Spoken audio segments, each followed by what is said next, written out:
It really depends on where you sit, which side of the fence you're sitting, and what your experiences are. The truth of the matter is that for many roles, tokenism simply doesn't work because the requirement of the role is such that no one can carry you along if you're a token. However, having said that, the conversation on tokenism has to be refined and that word taken away, because what we're actually trying to do is ask people to consciously and deliberately look for women to create more balance within their organizations. And when I'm an engineer, so I like thinking about facts and figures, and I've worked in an organization where it was actually made a line manager's KPI to try, it was called +1. And it was a very successful program because it meant that any time a role came up and they had to fill the role, they had to deliberately find a woman who was great for the role. So it wasn't sort of just tokenism to bring a woman in, but really deliberately find a woman. We meet together as women and we talk about ourselves as women, we talk about our gender, and sometimes I feel as though we end up feeling like it's talking like it's the only thing that defines us. Aren't you more than just a woman? You know, being a woman is one characteristic of all the things that I am. And of course, it's a visible characteristic because when you see me, the first thing you see is what I look like and everything physical. But we're more than just women. You know, some of us are tall, some are short, some are clever, some are good with math, some are playful, some are more serious, some are artistic, some are creative. But all these many things. And I really implore us to learn to define ourselves beyond being woman.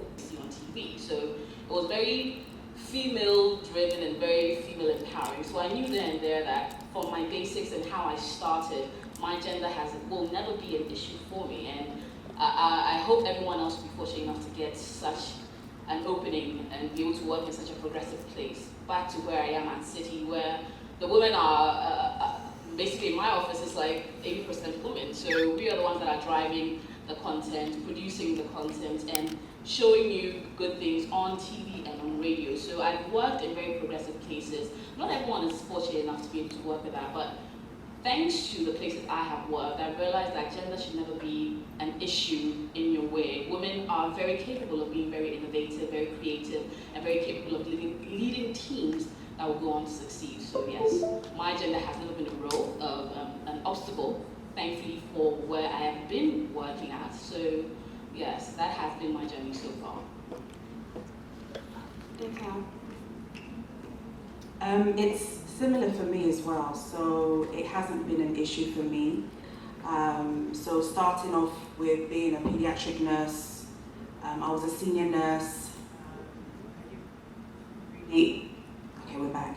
I didn't really have issues. I felt as if the men nurses had the problem. Yeah, so nursing, no issue whatsoever. And then obviously Goober Awards is my own creation, and so I haven't had any issues in terms of gender. I'm fortunate enough to, have a lot of women in my group, in my team. I think we only have 2 men in the team. And so it's very much women driven. So I haven't had those issues as well, luckily enough. Sandra? Unfortunately, in my field of work, women still experience gender bias, women lawyers, and I have had my own share. I've had instances or moments of sexism, and I have instantly dealt with them because I feel like my capabilities are way more than my sexuality.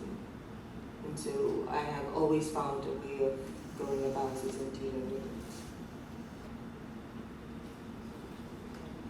I think my situation is a bit like Denta's situation. In a very female-driven industry, women overpower in the hair and beauty industry, and it's usually the guys or the men in the industry who have the issues. But I would say, in regards to, it doesn't matter what field you are, as a woman, we can always break through. There will be problems because even being in the hair and beauty industry, you have people looking at you like, is it just hair? What can hair do? But I always turn around and say, hair is bringing in £6 billion in the UK industry. So that's how powerful hair and beauty is. Women spend 30% of their income on hair and beauty. So that's how powerful it is. So, yes. So it doesn't matter what you do, just remember, as a woman, we can always overcome whatever stigma or pressures they throw at us. So there are situations where there are certain situations you find yourself in, and then you find out that women are intentionally given slots just so that it's like, oh, we've given a woman a chance here, or women are represented here. What can you say about such a situation? Do you think it's something that needs attention, or it's something that we deserve? In the sense that by being intentional about giving women slots, are we trying to say that those slots or those allocations for women might not be because we deserve them, or just because society is going in the direction of we have to give gender parity? Yes. Right now, that's how it's beginning to look. And can you comment on such instances? I would say it's going to happen, and it's not going to really change. However, the way we can overcome is wherever slots they give us, wherever they play us, wherever they put us, we need to do amazingly. Like, we need to be phenomenal. You need to stand out and give them a reason to say no. Women, you need a woman for this job. This CEO job, a woman needs to be in the place, because a woman's going to do the job and do it to the T. That's just what it is, because they're going to first look at you, then another lady mentioned, they ask whether you've got children, whether you're married, then it comes, they're probably trying to hit on you.